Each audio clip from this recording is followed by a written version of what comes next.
Hello friends, welcome back to SKD official.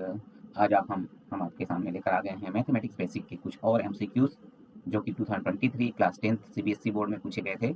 और उसका question paper का कोड आप देख सकते हैं 430/2/1। तो चलिए स्टार्ट करते हैं। अगर आप इस चैनल में नए हैं तो सब्सक्राइब कर लीजिए दोस्तों, और अगर आपको वीडियो पसंद आ रहा है लाइक कीजिए, अपने दोस्तों को भी शेयर कीजिए ताकि आपके दोस्त को भी इसका लाभ मिल सके। और प्रैक्टिस करते रहिए दोस्तों, अपने नॉलेज को बढ़ाइए और आने वाले वीडियो का वेट कीजिए, नोटिफिकेशन बेल को ऑन कर लीजिए ताकि वीडियो जब भी अपलोड हो आपको मिल जाए और आप उसको देखें, उसका लाभ ले सकें। चलिए फर्स्ट क्वेश्चन स्टार्ट करते हैं। How many terms are there in the AP given below. अब यहाँ पर एक नंबर दी एपी में दिए हैं, तो उसके कितने टर्म्स हैं हमको फाइंड करना है। तो यहाँ से हम क्या निकाल सकते हैं, पहले तो फर्स्ट टर्म निकाल सकते हैं A 14, कॉमन डिफरेंस निकाल सकते हैं B 19 - 14, कॉमन डिफरेंस कितना निकलता है 5। ठीक है, अब आपको निकाल लीजिए लास्ट टर्म जो आ रहा है वो वाला फॉर्मूला लगा लेंगे। लास्ट टर्म क्या है 119 TN 190 A plus n-1 into D. तो डी क्या है 5 है। ठीक है, तो 14 को पहले तो ट्रांसपोज कर दीजिए, तो 119 में 14 माइनस हो जाएगा। ठीक है, is equal to n-5 into 5। यहाँ पर 14 माइनस होगा तो कितना बचेगा 105 बच रहा है। 105 बच रहा है, हम 5 को ट्रांसपोज कर देंगे साइड तो बच जाएगा, डिनोमीटर में आ जाएगा 5 और यहाँ पर इक्वल टू n-1। ठीक, अब 5 1 इज 5, 5 2 ज़ 10। ठीक, और 5 1 इज 5 तो 21 आ गया। n-1 is equal to 21। तो n का वैल्यू क्या आ रहा है, 1 को ट्रांसपोज करेंगे 21 + 1 22। तो n इज इक्वल टू क्या आ रहा है 22। तो option C is correct. Next question, in what ratio does X axis divide the line segment joining the points a 2, -3 and b 5, 6। ठीक है, कौन सा रेशियो में ये डिवाइड करेगा, है ना। X axis, in what ratio does X axis divide the line segment, है ना। एक्स एक्सिस डिवाइड करे कहने का मतलब है कि जहां ये डिवाइड करेगा एक्स एक्सिस जिस पॉइंट पर, वहां पर y का वैल्यू 0 होगा। तो ये आप ध्यान रखेंगे, है ना। एक्स एक्सिस डिवाइड कर रहा है, इस चीज को आप देखेंगे तो यहाँ पर पॉइंट क्या बन रहा है x, एंड x का कोई भी पॉइंट हो सकता है और 0। तो आपको रेशियो यहाँ पर फाइंड करना है। तो क्या करेंगे हम y वाले कोऑर्डिनेट को ले लेंगे, तो y इज इक्वल टू क्या हो जाता है 0 रख देंगे y की जगह, है ना। m1 y2 m1 y2 क्या है 6 है। ठीक, plus m2 y1 m2 y1 -3। ठीक, और नीचे में m1 + m2 + m2। ठीक, तो ये m1 + m2 तो यहाँ ट्रांसपोज होकर 0 हो जाएगा और यहाँ पर क्या आ जाएगा 6m1 इज इक्वल टू, और यहाँ पर -3m2 आ जाएगा, उसको ट्रांसपोज करेंगे हम, है ना। इस साइड ट्रांसपोज करेंगे तो वो माइनस में रहेगा और प्लस में हो जाएगा 3m2। ठीक है, तो m1/m2 क्या आ रहा है m1/m2 इज इक्वल टू 3/6। ठीक, है ना। 6 इधर आ जाएगा, m2 इधर आ जाएगा, तो m1/m2 क्या आ रहा है 3 1 is 3, 3 2 is 6, तो 1:2 आ रहा है m1:2 m2, है ना। तो option D is correct. Third number question में चलते हैं दोस्तों। 9 sec square a - 9 10 square a is equal to, है ना। ठीक है, यहाँ पर क्या है 9 sec स्क्वायर a को हम लिख सकते हैं 1 + 10 स्क्वायर a।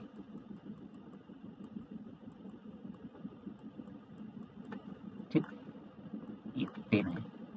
ठीक है, -9 10 स्क्वायर a। ठीक है, अब 9 का मल्टीप्लाई इसके साथ भी हो जाएगा और इसके साथ भी हो जाएगा, तो 9 + 9 10 स्क्वायर a -9 10 स्क्वायर a। अब क्या हो रहा है कि 9 10 स्क्वायर ए पॉजिटिव में और 9 10 स्क्वायर ए निगेटिव में, तो दोनों कैंसिल हो जाएंगे, बचेगा हमारा ओनली 9। तो 9 ऑप्शन ए इज करेक्ट हो जाएगा। Now fourth number, the string of a kite is in air is 50 meter long and it makes a angle of 60 degree with the horizontal, assuming the string to be straight, the height of the kite from the ground, है क्या बोल रहे हैं, the string of a kite in air is 50 meter long and it makes an angle of 60 degree with the horizontal. मतलब ये horizontal line है और इसके साथ ये जो स्ट्रिंग है काइट का वो एंगल बना रहा है कितना 60 डिग्री, और स्ट्रिंग की लंबाई है 50 मीटर। ठीक, तो हमको क्या चाहिए, the height of the kite from the ground, ground से ये चाहिए, मान लो h चाहिए हमको, है ना। तो यहाँ पर क्या है परपेंडिकुलर है और हाइपोटेनस है, तो परपेंडिकुलर अपॉन हाइपोटेनस किस में आता है साइन में आता है, तो sine 60 is equal to h/50 आ जाएगा। ठीक है, तो साइन 60 का वैल्यू हो जाता है √3/2, is equal to h by 50 लिख देता हूँ मैं। अब 2 1 is 2, 2 25 सर, है ना। तो h इज इक्वल टू क्या आया, 25 ट्रांसपोज होकर इधर मल्टीप्लाई होगा √3 के साथ, तो 25 √3 आ रहा है। तो option D is correct. Now next question दोस्तों, 5th number, from a point P, two tangents PQ and PR are drawn to a circle with center at O. T is a point on the measure arc QR of the circle. If angle QPR is equal to 50 degree, then angle QTR equals, है ना। यहाँ पर given है, देखो angle QPR 50 degree है ना, और आपको पता है कि ये दोनों PQ और PR टेंजेंट है और यहाँ पर 90 डिग्री एंगल बनाएगा। तो ये हम एंगल सम प्रॉपर्टी या फिर क्वाड्रिलेटरल में क्या होता है, total sum of angles of the quadrilateral is 360 degree, है ना। तो ये 90 डिग्री और ये 90 डिग्री तो 180 डिग्री हो गया।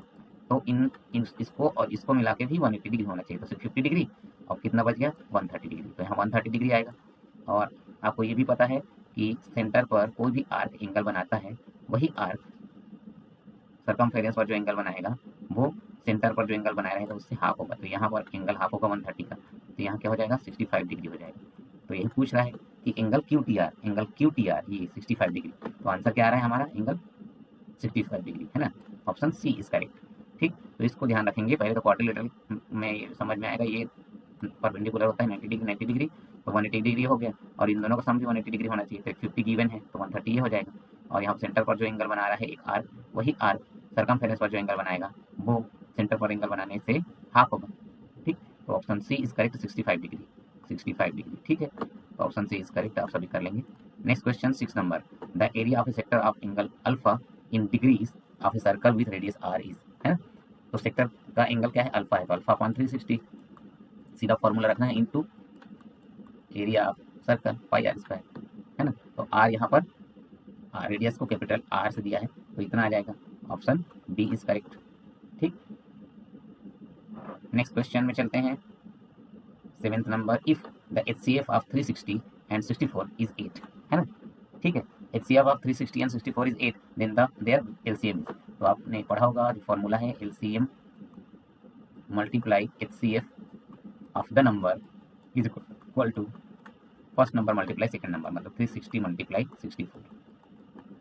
ठीक, तो HCF क्या कितना है, HCF 8 गिवन है ऑलरेडी, तो LCM क्या हो जाएगा, 8 को हम ट्रांसपोज करेंगे यहाँ पर, तो 360 में डिवाइड हो जाएगा, 360 मल्टीप्लाई 64 अपॉन 8 हो जाएगा। मैं 8 को यहाँ से मिटा देता हूँ। LCM is equal to 360 multiply 64 upon 8, तो 8 1 इज 8, 8 8 ज़ा 64। ठीक, तो LCM क्या आया, 360 मल्टीप्लाई 8, 8 0 ज़ा 0, 8 6 ज़ा 48 और 4 इज कैरी, 8 6 ज़ा 24, 24 एंड 4 28, तो आंसर आ रहा है 2880। तो option D is correct. Next question, the curved surface area of a right circular cylinder of height 14 centimetre is 88 centimetre square, the diameter of its circular basis, है ना। तो curved surface area of right circular cylinder का क्या होता है, 2 pi R H is equal to given है already 88। ठीक, तो सबसे पहले मैं यहाँ से 2 1 is 2, 244 का कैंसिल कर देता हूँ इसको। ठीक, अब पाई का वैल्यू रख देता हूँ 22/7 मल्टीप्लाई आर और एच 14, एच कितना है 14 गिवन है, और यहाँ पर 44। ठीक, 7 1 is 7, 7 2 सर। ठीक, और यहाँ पर 21 is 22, 22 1 is 22 और 22 2 सर। ठीक, और यहाँ 2 1 is 2 और 2 1 is 2, तो r इज इक्वल टू 1 आया, रेडियस तो 1 आया, तो 2r क्या आएगा, डायमीटर पूछ रहा है, 2r कितना आएगा, 2 सेंटीमीटर आ जाएगा। तो ऑप्शन ए इज करेक्ट। ठीक है, नेक्स्ट क्वेश्चन में चलते हैं दोस्तों। Question number 9, a die is rolled once, the probability that a composite number comes up is. तो डाइज में total number of possible outcome क्या होंगे, 1 2 3 4 5 6, total number of possible outcome 6 हो जाएंगे। तो क्या हो जाएगा, ये 6 लिख दिया, total number of possible outcome. Favourable outcome क्या होगा, कंपोजिट नंबर के लिए 4 कंपोजिट है और 6 कंपोजिट है, तो 2/6 आएगा, फेवरेबल आउटकम 2 हो गया। तो 2 1 is 2, 2 3 is 6, तो 1/3 आंसर आ रहा है। तो option C is correct. Next question, if the quadratic equation 9x square plus bx plus 1/4 is equal to 0 has equal roots, then the value of b is equal roots है, मतलब क्या लगाना है हमको, b square minus 4 is equal to 0। ये discriminant है वो 0 के इक्वल हो जाएगा, इक्वल रूट्स है ना। तो हम b स्क्वायर मतलब यहाँ पर b दिया है, b का वैल्यू b ही दिया है, तो यहाँ पर b स्क्वायर हो जाएगा, और 4 a का वैल्यू 9 और c का वैल्यू 1/4, सारे पॉजिटिव है, तो इज इक्वल टू 0। तो 4 1 इज 4 और 4 1 इज 4 कैंसिल हो जाएगा, आ जाएगा B square minus 9 is equal to 0 और B square is equal to 9। तो बी इज इक्वल टू क्या हो जाएगा, स्क्वायर रूट ऑफ 9। तो स्क्वायर रूट ऑफ 9 क्या हो जाएगा, प्लस माइनस 3 हो जाएगा। ऑप्शन डी करेक्ट हो जाएगा। ठीक है। 11th number, a solid is of the form of a cone of radius r surmounted on a hemisphere of the same radius. If the height of the cone is the same as the diameter of its base, then the volume of the solid is, है ना। तो इस solid का volume आपको find करना है। तो hemisphere का वॉल्यूम कितना होता है, 2/3 पाई आर क्यू, और रेडियस क्या है, आर है, और इसमें हाइट भी दिया है, आपके कोन का हाइट दिया है कितना, डायमीटर के बराबर, है ना। तो प्लस वॉल्यूम ऑफ कोन क्या हो जाएगा, 1/3 पाई आर स्क्वायर, एच की जगह में हमको लिख देना है 2r, क्योंकि diameter equal same as the diameter, है ना। Height of the cone is the same as the diameter, तो इसको 2r लिख दिए इसकी जगह में। आगे हम फर्दर सॉल्व करेंगे, 2/3 पाई आर क्यूब प्लस यहाँ पर 2r दिया है, तो हम 2 को मल्टीप्लाई है सबके, तो 2/3 ही लिख सकते हैं इसको भी, और पाई और आर स्क्वायर और आर मल्टीप्लाई हो जाएगा तो आर क्यूब ये भी। तो यहाँ देखेंगे 2/3 pi R cube plus 2/3 pi R cube, 2 time है, तो 2 टाइम कर देंगे, तो 2 time 2/3 pi R cube is equal to 2 to the 4 4/3 pi R cube. तो आंसर आ गया 4/3 पाई आर क्यूब। तो ये ऑप्शन में बी में ऑप्शन दिया है 4/3 पाई आर क्यूब। ठीक है, 4/3 पाई आर क्यूब दिया है, तो option B is correct. Next question पर चलते हैं दोस्तों, 12 नंबर। Graph of polynomial px is given in the figure, the number of zeros of px। जैसा कि हमने पहले भी वीडियो में डिस्कस किया है कि x अक्ष को जितने भी बार ग्राफ जो है वो इंटरसेक्ट करता है या फिर टच करता है ना, तो नंबर ऑफ टचिंग और number of intersecting, number of touching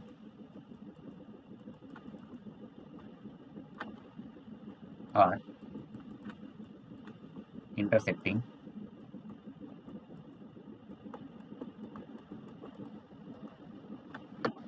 to x axis will be number of zeros। ठीक है, जो ग्राफ है वो नंबर ऑफ टचिंग और number of intersecting to the X axis होंगे। एक्स एक्सिस को जितने बार वो टच करता है या फिर इंटरसेक्ट करता है वो वही उसके नंबर ऑफ जीरो कहलाएंगे। तो यहाँ पर 2 बार कर रहे हैं, मतलब यहाँ पर और यहाँ पर, तो इसके 2 जीरोस हो जाएंगे। तो ऑप्शन ए इज करेक्ट। ठीक है, तो जितने बार टच करता है या इंटरसेक्ट करता है वो उतना ही नंबर ऑफ जीरोस होता है। ठीक, the pair of linear equation x + 2y - 5 = 0 and 2x - 4y + 6 = 0। तो ऑप्शन में is inconsistent, is consistent with many solution, is consistent with a unique solution, is consistent with two solution। तो हमको यहाँ पर check करना है a1/a2 = b1/b2 = c1/c2 है कि नहीं है, या जैसा भी है तो कौन सा कंडीशन है उसके हिसाब से लिखेंगे। तो a1/a2 क्या होगा, 1/2, b1/b2 क्या होगा, 2/-4, और c1/c2 क्या होगा, -5/6। ठीक है, तो 2 1 is 2, 2 2 is 4, बट ये निगेटिव है, पॉजिटिव है तो इक्वल नहीं, तो इधर आगे जाने का नहीं, क्योंकि आपका a1/a2 is not equal to b1/b2 हो गया। तो ऐसा कब जो होता है, जब यूनिक सॉल्यूशन होता है, जब इंटरसेक्टिंग लाइन होता है ना। ठीक, तो कंसिस्टेंट होगा, सॉल्यूशन है, जहाँ सॉल्यूशन मिलता है वो कंसिस्टेंट होता है, तो यूनिक सॉल्यूशन मिला है तो भी कंसिस्टेंट होगा, है ना। तो option C is correct, is consistent with a unique solution. Which of the following numbers can not be the probability of an event. तो किसी भी इवेंट की प्रोबेबिलिटी लाई करता है 0 से बड़ा या बराबर, है ना। किसी भी प्रोबेबिलिटी 0 से बड़ा या उसके बराबर होगा और 1 से छोटा या उसके इक्वल, है ना। तो ये होता है किसी भी प्रोबेबिलिटी के इवेंट के होने की प्रोबेबिलिटी, है ना। तो 0.5 0 से 1 के बीच आ रहा है, तो ये तो प्रोबेबिलिटी होगा। ठीक है, तो ये ऑप्शन नहीं है, क्योंकि यहाँ पर आपको कैन नॉट पूछा है, कौन नहीं है ना? तो ये है, इसलिए उसको कैंसिल करते हैं। 5% कहने का मतलब 5/100, तो ये भी 1 से छोटा ही है। ठीक, और 0 के अंदर ही है, 0 से बड़ा 1 से छोटा, तो ये भी प्रोबेबिलिटी आएगा, तो इसको भी हम कैंसिल करते हैं। 1/0.5, 0.5 कहने का मतलब आधा होता है, तो 1 का आधा कितना होता है। ठीक है, तो ये इसको हम इस तरीके से भी लिख सकते हैं 1, है ना, और 0.5 है तो 5/10 लिख सकते हैं। और जब ये मेन डिनोमिनेटर है तो क्या हो जाएगा, अगले में 1 है ना। मेन डिनोमिनेटर को अगर मल्टीप्लाई में करूँ तो 10/5 बन जाएगा ये, है ना। तो 5 1 इज 5, 5 2 इज 10, तो यहाँ पर 2 आ गया, तो ये 2 जो है 1 से बड़ा हो गया, है ना। तो 1 से बड़ा हो गया तो यही प्रोबेबिलिटी नहीं होगा, क्योंकि ये 2 से छोटा या उसके बराबर नहीं, है ना। 0 से बड़ा या बराबर, या फिर 1 से छोटा या बराबर होना चाहिए। तो 2 तो उससे बड़ा हो गया। अब यहाँ पर 0.5 में 14 डिवाइड करोगे तो छोटा ही आएगा, तो ये भी नेगलेक्ट हो जाएगा। तो हमारा सी ऑप्शन करेक्ट हो जाएगा। Next 15 number, the value of 2 sin square 30 degree plus 3 tan square 60 degree minus cos square 45 degree, है ना।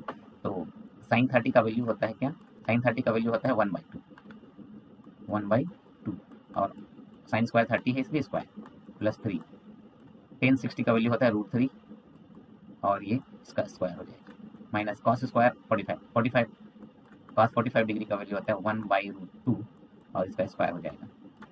ठीक, तो यहाँ पर क्या आ जाएगा, 2 इंटू 1/4 प्लस 3 इंटू √3 स्क्वायर मतलब 3 और यहाँ पर 1/√2 का स्क्वायर हो जाएगा 2। ठीक, तो 2 1 is 2, 2 2 is 4, तो 1/2 यहाँ से आ रहा है, 1/2 यहाँ निगेटिव यहाँ पॉजिटिव, तो ये दोनों कैंसिल हो जाएंगे और आपका 3 3 is 9, तो 9 आंसर आ रहा है। तो option D is correct. Next question 16 number दोस्तों, the lines represented by the linear equations y equal to x and x equal to 4 intersect at p, the coordinate of the point p are. तो यहाँ पर p पर coordinate होगा, तो y का coordinate क्या आ रहा है, यहाँ पर x का कोऑर्डिनेट तो 4 आ रहा है यहाँ, है ना। तो y का कोऑर्डिनेट क्या आएगा, तो y कोऑर्डिनेट देख लो, जहाँ पर जितना x का वैल्यू उतना ही y होगा, तो y इक्वल टू भी 4 हो जाएगा। x इक्वल टू 4 हो रहा है ना, x इक्वल टू 4 आ रहा है, तो y इक्वल टू 4 होना चाहिए, तो x का इक्वल 4 है तो y इक्वल टू भी 4 होगा। तो option B is correct, x equal to 4 and y equal to भी 4।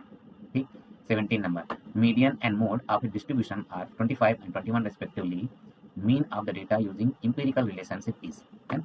तो यहाँ पर क्या बन जाएगा, मोड मैंने फॉर्मूला बताया था, mode plus 2 mean is equal to 3 median. ये फॉर्मूला आप याद रखिए कभी भी, क्योंकि इसके एक क्वेश्चन होता ही है।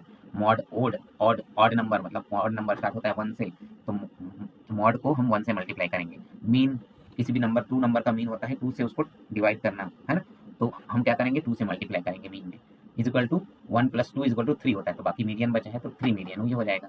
तो मॉड दिया है कितना, मीडियन दिया है आपको 25, तो मीडियन 25 दिया था, 3 मल्टीप्लाई 25 इधर मैं लिख देता हूँ।